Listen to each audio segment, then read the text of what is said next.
The current chief operating officer and a former controller of the New Mexico Finance Authority are out of jail this morning and could see a judge later today after being busted on state security violations. Former controller Greg Campbell and COO John Duff were arrested yesterday. Investigators say they were involved in a fake audit that made the agency's revenue look stronger. The Finance Authority issues bonds and provides low-cost financing for projects by certain state agency, local governments, and organizations. Now, the legislature took about $40 million of the authority's revenue to help cover the state's budget crunch.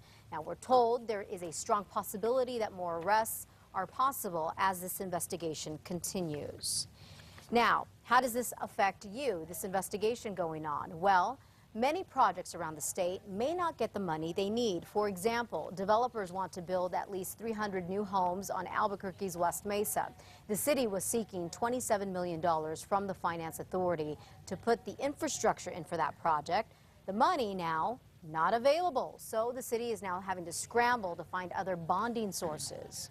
We're not going to weep about it. We're going to go out and pull our boot heels up and go out and find other options to be able to hopefully provide this infrastructure to the city of Albuquerque. Also, because of all of this, investors could now also demand higher interest rates. Vaughn's police chief, who is already a convicted felon, has been arrested yet again. Investigators say police chief here, Chris Armijo, sold a semi-automatic rifle that the city owned to a man in the town there for $250. State police say Armijo told them he took the cash to pay for cleaning and office supplies, but investigators cannot find the money or any receipts. As a result, Armijo is now charged with embezzlement. He puts himself in a position where he puts every officer out there, every person out there that puts a gun and a badge on every day in a uniform, it puts us in a bad light. And this isn't the only gun problem for Mr. Armijo. A few months ago, a News 13 Larry Barker investigation uncovered that Armijo is a convicted felon, which means he cannot have a gun even though he is the police chief.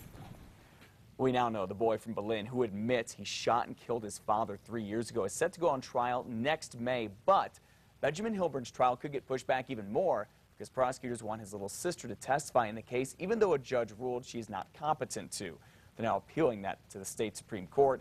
Back in 2009, Hilburn was just 10 years old when he shot and killed his dad, Brian, saying his dad was punishing him and being too harsh. His little sister was just 6 and saw it happen.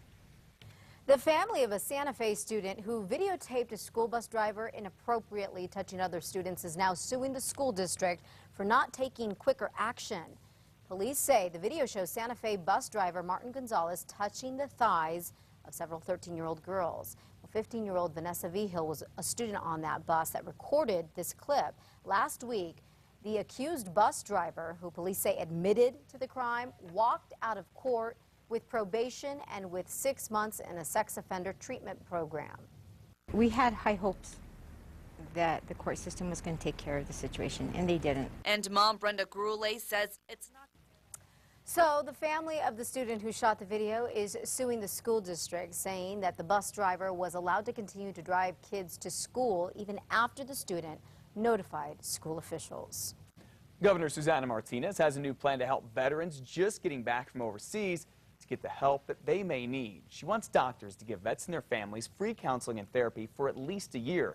Governor Martinez is set to talk about this at the New Mexico Veterans Memorial Park here in Albuquerque at 11 this morning. Happening now, a potentially deadly disease has shown up in New Mexico. There is at least one confirmed case of human West Nile virus in Bernalillo County. Earlier this morning, News 13's David Romero told us how to tell if we have the West Nile virus. Now he's back to tell us how to avoid the mosquitoes and getting the virus in the first place. Good morning once again, David. Good morning, Matt. The rain is always a welcome sight here in New Mexico, but what it leaves behind could be the start of trouble. Now, standing puddles of water are, of course, breeding grounds for mosquitoes which can transmit the West Nile virus. Now, with one person confirmed to have contracted the West Nile virus in Bernalillo County recently, and more tests showing mosquitoes here to be carrying it, precautionary measures are being taken. Now, the city of Albuquerque is stepping up mosquito control programs, but it's also important to take steps on your own. Get rid of any of that standing water from around your home. Protect your skin with insect repellent if you're going to be outside. And if you have to be outside, avoid early morning or late hours. That's when mosquitoes are at their peak. You also want to wear clothing that would keep you better covered. It looks like we just heard a report about a horse that was positive for West Nile also from the East Mountain area. So it looks like this is the time of year right now when we're having most active in terms of number of cases, so people really should be paying attention at this time to try to avoid mosquito bites. Older people are more susceptible to the serious complications from the disease, but be aware, it can be deadly at any age. Matt, back to you. All right, thank you for the heads up, David. Here in New Mexico, West Nile is the worst between August and September. And last year, a total of almost 50 people died from West Nile here in the country. More than 700 got the virus and the disease. Very dangerous.